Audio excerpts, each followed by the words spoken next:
Hello friends, welcome back to dazzling medicos. कैसे हैं आप लोग?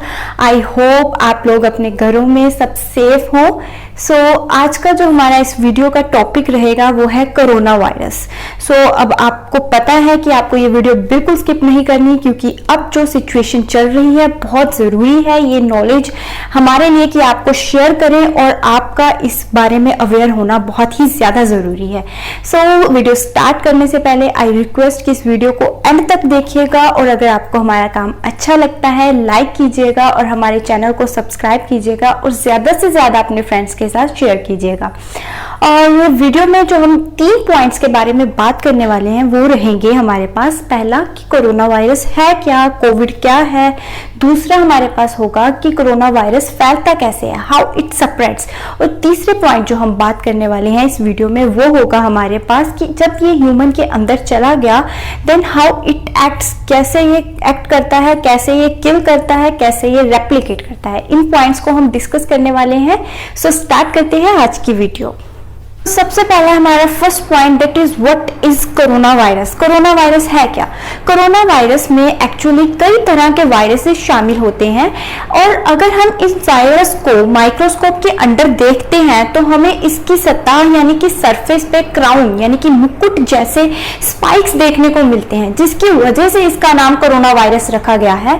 Because the word corona itself contains corona, that means crown in Latin.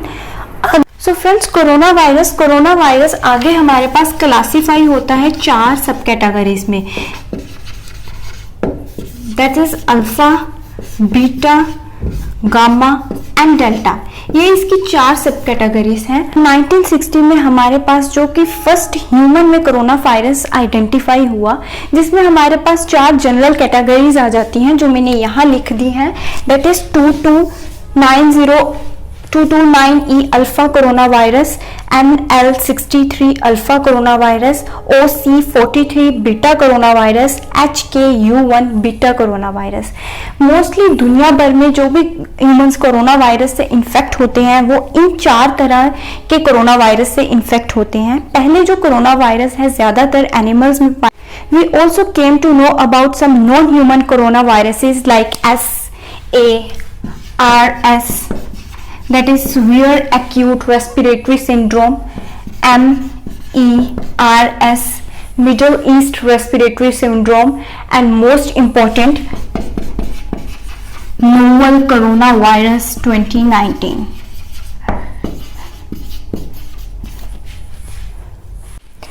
Novel coronavirus 2019, that is novel corona virus 2019। ये एक तरह का beta corona virus है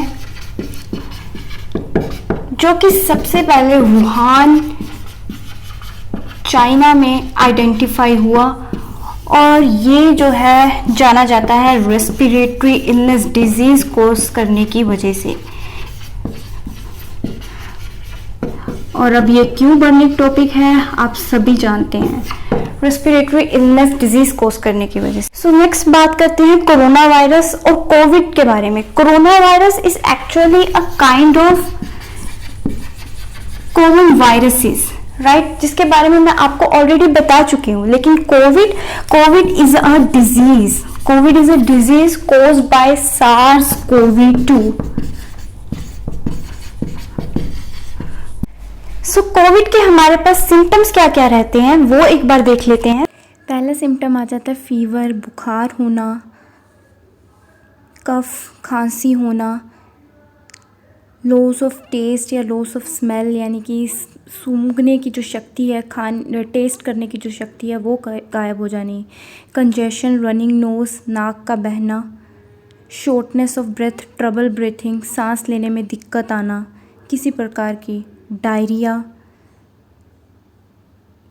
chills sometimes with shaking, आपको ठंड लगनी। और ये सिम्टम्स अगर आपको देखने को मिल रहे हैं तो प्लीज़ अपना कोविड टेस्ट जो है करवाइए। अब हमने बात कर ली है कोरोना वायरस के बारे में, कोविड के बारे में। आई होप आप लोगों को पता लग गया हो, समझ लग गया हो कि क्या है ये वायरस, क्या है ये बीमारी। अब हम चलते हैं हमारी वीडियो के नेक्स्ट पार्ट पे, हाउ इट स्प्रेड। ये स्प्रेड कैसे होता है, फैलता कैसे। सो कोरोना वायरस के फैलने की जहां तक हम बात करते हैं, तो सबसे पहले इंपॉर्टेंट पॉइंट है डिस्कस करना कि इसका ट्रांसमिशन पर्सन टू पर्सन होता है, यानी एक इंसान से दूसरे इंसान तक फैलता है। सो इसका जो ट्रांसमिशन है वो पर्सन टू पर्सन होता है, और उसमें हमारे पास सबसे पहले आ जाता है थ्रू ड्रॉपलेट्स, जिसमें हम बात करते हैं कफ, स्नीज और टॉक, खांसना, छींकना और बात करना। जब कोई इंसान खांसता है तो उसके मुंह से 3000 सलाइवा ड्रॉपलेट्स, और जब वो छींकता है तो उसके मुंह से 40,000 सलाइवा ड्रॉपलेट्स बाहर निकलते हैं। और एक सलाइवा ड्रॉपलेट अगर वो इन्फेक्टेड है तो उसमें 20 लाख कोरोना वायरस जो है बाहर निकल सकते हैं, जो कि 300 किलोमीटर पर आवर की स्पीड से थ्रू ड्रॉपलेट्स जाएंगे और 1 मीटर की दूरी तक का वो सफर तय कर सकते हैं। सो आपको अब समझ में आया कि मास्क पहनना क्यों जरूरी है और क्यों जरूरी है 1 मीटर की दूरी बनाए रखना।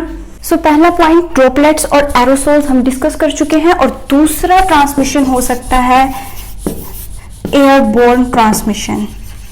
रिसर्च से और स्टडी से मालूम पड़ता है कि कोरोना वायरस हवा में 3 घंटे के लिए रह सकता है। फॉर एन एग्जाम्पल, कोई कोरोना वायरस से इन्फेक्टेड है, क्योंकि ये ऐसी बीमारी है जो कई बार से असिम्प्टोमेटिक है, और मान लीजिए उस इंसान को पता ही नहीं कि उसके कोरोना वायरस है और उसने मास्क नहीं पहना, और वो जो है वही सांस छोड़ रहा है और एक्सहेल कर रहा है, आप वही सांस अंदर लेके जा रहे हो, तो हो सकता है कि आप भी इस कोरोना वायरस से इन्फेक्ट हो जाएं। तो दूसरा हमारे पास रहेगा एयरबोर्न ट्रांसमिशन। और अब हमारे पास तीसरी इंपॉर्टेंट चीज आती है सरफेस ट्रांसमिशन। बहुत ही इजी एग्जांपल से मैं आपको सरफेस ट्रांसमिशन समझाती हूँ। फॉर एन एग्जांपल, कोई इन्फेक्टेड कोरोना वायरस पेशेंट है या कोई इंसान है जिसे कोरोना वायरस ने इन्फेक्ट किया है। अब उसने खांसा, छींका या किसी भी तरीके से कोरोना वायरस उसमें बाहर निकाला, और वो किसी सरफेस पे कोरोना वायरस छोड़ दिया, कोई टेबल पे, कोई डोर पे, कोई दरवाजे पे, किसी भी चीज पे, और आप यानी कोई और पर्सन जो नॉन इन्फेक्टेड है उसने उसी चीज को हाथ लगाया, और फिर वो हाथ उसने खाना खा लिया, मुंह से, नाक से या कान से, अपने फेस में किसी तरह पे हाथ लगाया कि वो कोरोना वायरस उसके अंदर चला गया। सो बहुत ज्यादा चांसेस है कि उसे भी कोरोना वायरस हो सकते हैं, क्योंकि रिसर्च और स्टडी से पाया गया है कि जो कोरोना वायरस है वो ग्लास पे 72 घंटे के लिए, प्लास्टिक पे 96 घंटे के लिए और कार्डबोर्ड पे 24 घंटे के लिए जिंदा रह सकता है। सो बहुत जरूरी है अपने हाथों को बार बार स्टेरिलाइज करना और अपनी चीजों को बार बार डिसइंफेक्ट करते रहना।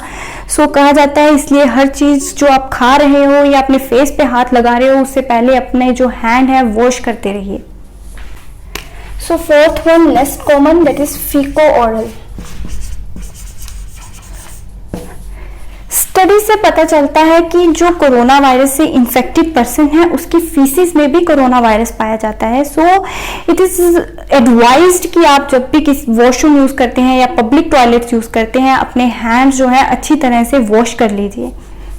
सो ये बात हमने 2 पॉइंट्स इस वीडियो के डिस्कस कर लीजिए। अब हम थर्ड पॉइंट पे चलते हैं कि how it kills and how it acts in human body.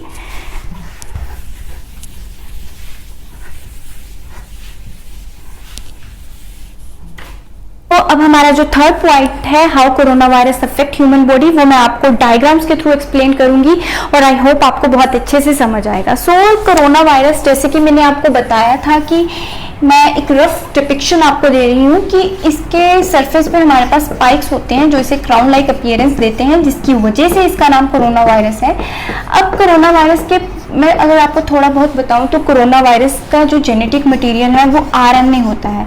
सो ये प्लस एसआरएनए है। जो आरएनए है हमारे पास वो 2 तरह के होते हैं, पॉजिटिव और नेगेटिव। ये ऐसे कोई पोलराइजेशन नहीं है, बस इसमें इसका क्या फायदा रहता है कि ये प्रोटीन खुद डायरेक्टली बना लेता है, राइट। जैसे हमारे ह्यूमन में जेनेटिक मटेरियल जो है वो डीएनए रहता है, वैसे कोरोना वायरस का जो जेनेटिक मटेरियल है वो आरएनए रहता है, इसलिए इसका ये जो है एक आरएनए वायरस है, राइट। अब इसमें जो प्लस एस आरएनए है वो प्रोटीन डायरेक्टली बना लेते हैं और ये जो है आरएनए कॉपीज खुद बना लेगा। जैसे एक आरएनए से जब ये हमारे इसकी अटैक स्ट्रेटेजी रहती है कि ये हमारे साइटोप्लाज्म में यानी कि सेल में जब एंटर करेगा विदाउट यूजिंग हमारी मशीनरी, ह्यूमन की मशीनरी, ये इसमें प्रोटीन सिंथेसाइज कर लेगा। यही इसकी अटैक स्ट्रेटेजी रहती है, प्रोटीन सिंथेसाइज कर लेगा, आरएनए कॉपीज बना लेगा, 1 से 100 बना ली, 1000 बना ली, ऐसे बनती रहेंगी और फिर ये प्रोटीन आरएनए जो है प्रोटीन पे पैक हो जाएंगे। इसी तरह न्यू वायरसेस हैं जो बनते रहेंगे। सो अब इसका प्लस एस आरएनए होने के कुछ फायदे रहते हैं। किसको? वायरसेस को फायदे रहते हैं। क्या फायदे रहते हैं? सबसे पहले तो ये फास्ट कॉपी करेगा और दूसरा म्यूटेशंस बहुत होंगी। जैसे सबसे पहले जो वुहान में हमारे पास जो कोरोना वायरस पाया गया था वो जो है अब वो अलग होगा जो इंडिया में पाया जाता है। इसी वजह से ये बहुत ज़्यादा डेंजरस है क्योंकि ये म्यूटेट बहुत जल्दी कर रहा है। सो ये तो थोड़ा बहुत मैंने बता दिया कि ये करता क्या है, कैसे ये बनाता है। सो अब चलते हैं थोड़ा बहुत कि ये ह्यूमन में अब मारेगा कैसे, कहाँ पे एक्ट करेगा। बात करते हैं अभी रिसेप्टर बाइंड कहाँ पे करता है, कैसे ये मारेगा अब इंसान को। देखो अब हमारे पास ये सेल है, सेल के बाहर हमारे पास रिसेप्टर होते हैं जो है ACE2 receptor, angiotensin converting enzyme 2 receptors. इनका काम क्या होता है? ये बीपी को रेगुलेट करते हैं और ज्यादातर ये कहाँ पे पाए जाते हैं? ये लंग्स में पाए जाते हैं। अब यहाँ पे क्या करते हैं, कोरोना वायरस जो है, जो इसके स्पाइक्स हैं, इसके थ्रू यहाँ पे ये बाइंड हो जाते हैं। ये बाइंड नहीं होने चाहिए थे, पहले ये बाइंड नहीं होते थे, ये एनिमल्स में इन्फेक्ट करते थे। लेकिन जैसे मैंने बताया कि कोरोना वायरस बहुत म्यूटेशन करता है, तो इसने ऐसा प्रोटीन डेवलप कर लिया है बाहर की ये अब जाकर इसमें बाइंड हो जाते हैं। ठीक है, अब इस पे ये बाइंड होते हैं, तो जब ये यहाँ पे बाइंड हो जाते हैं तो क्या होता है कि वेसिकल की फॉर्मेशन होती है। तो पहला स्टेप हमारे पास क्या रहता है? Binding of virus to ACE2 receptor. अब हमारे पास दूसरा क्या रहेगा? Vesicle formation. अब इसी तरह ये जो हमारा रिसेप्टर है और जो वायरस है वो बाइंड रहते हैं। अब यहाँ पे ये जो है बन गया हमारे पास वेसिकल। अब यहाँ पे हमारे पास एक ऑर्गेनेली प्रेजेंट होती है जिसका नाम है लाइसोसोम, राइट, जिसमें कि एसिडिक जूसेस प्रेजेंट होते हैं, एसिडिक चीजें कंटेंट जो है होती हैं। अब ये अपना जो वेसिकल है अंदर आएगा और जब ये जो है लाइसोसोम अपना एसिडिक कंटेंट यहाँ पे सिक्रीट कर देगा तो जो ये वायरस है वो टूट जाएगा, राइट। थोड़ा सा मैं क्या हुआ सेकेंड स्टेप में हमारे पास क्या हुआ? वेसिकल की फॉर्मेशन हुई। मैं थोड़ा अच्छे से बताती हूँ। और हमारे पास कोरोना वायरस की एंट्री हो गई, एंट्री ऑफ कोरोना वायरस, मतलब ये वायरस जो है ऐसे अंदर चला गया। इसे थोड़ा मैं इरेज कर देती हूँ। और अब हमारे पास क्या होगी? लाइसोसोम फ्यूजन होगी। लाइसोसोम फ्यूजन होना बहुत जरूरी है कोरोना वायरस के आगे रेप्लिकेट करने के लिए, फंक्शन करने के लिए। जब ये क्योंकि लाइसोसोम इसके साथ फ्यूज किया तो ये जो एसिडिक कंटेंट है इसने यहाँ फेंका, तो इससे क्या हुआ? जो आरएनए वायरस था वो फट गया, यानी कह दो टूट गया। तो उसका जो पॉजिटिव एस आरएनए था अब वो हो गया आजाद। अब वो बनाएगा कॉपीज, अब वो बनाएगा प्रोटीन्स। अब वो इतने प्रोटीन्स कॉपीज हमारे पास हमारे राइबोसोम्स की हेल्प की ऑर्गेनेली जो है हमारे सेल के अंदर राइबोसोम पड़े होंगे, उसकी हेल्प से प्रोटीन सिंथेसाइज करेगा और आरएनए जो है वो भी बनाता रहेगा। सो ऐसे ही जब ये इतनी सारी कॉपीज बन जाएंगी कि हमारे पास जो प्रोटीन है आरएनए है वो प्रोटीन के अंदर पैक होते जाएंगे और ये जो सेल है वो बर्स्ट हो जाएगा। इस तरह जो बहुत सारे कोरोना वायरसेस हैं वो बॉडी के अंदर चले जाएंगे और ये इसकी अटैक स्ट्रेटेजी होती है। सो एक बार जल्दी से रिवाइज करते हैं कि हुआ क्या। सबसे पहले हमारे पास एंजियोटेंसिन कन्वर्टिंग एंजाइम 2 रिसेप्टर थे, कोरोना वायरस आया और यहाँ पे बाइंड कर दिया। दूसरा क्या हुआ कि वेसिकल बना, कुछ इस प्रकार से वेसिकल बना और कोरोना वायरस की अंदर एंट्री हो गई। उसके बाद हमारे पास एक ऑर्गेनेली है लाइसोसोम जिसमें एसिडिक कंटेंट रहते हैं, की फ्यूजन की वजह से ये आरएनए वायरस फट गया और ये इसका जो जेनेटिक मटेरियल है वो अब फ्री हो गया और बहुत सारी आरएनए कॉपीज बन गई और बहुत सारा प्रोटीन बन गया। अब फिर इस प्रोटीन ने आरएनए को सराउंड कर लिया और ये सेल जो ऐसे मान लो कि पूरा भर गया, वो फट गया और बहुत सारे कोरोना वायरस जो है बाहर निकल गए और ये प्रोसेस जो है वो रिपीट होता जाएगा। अब आपको इसकी अगर एक्शन स्ट्रेटेजी समझ आ गई, अब हम अपनी अगली वाली वीडियोस में इनके ट्रीटमेंट वगैरह सब कुछ डिस्कस करेंगे। पूरी कोरोना सीरीज हम लेकर आ रहे हैं। आप इस चैनल के पे नए हैं तो इस चैनल को सब्सक्राइब कीजिए माय फ्रेंड्स, क्योंकि अगर आपको ये समझ आ गया तो आपको वैक्सीनेशन की स्ट्रेटेजी समझ आ जाएगी और ट्रीटमेंट भी बहुत अच्छे से समझ आएगा। सो बने रहिए हमारे साथ। और अगर आपको ये काम अच्छा लगता है, अगर आपको वीडियो अच्छी लगे, so please thumbs up. Thank you.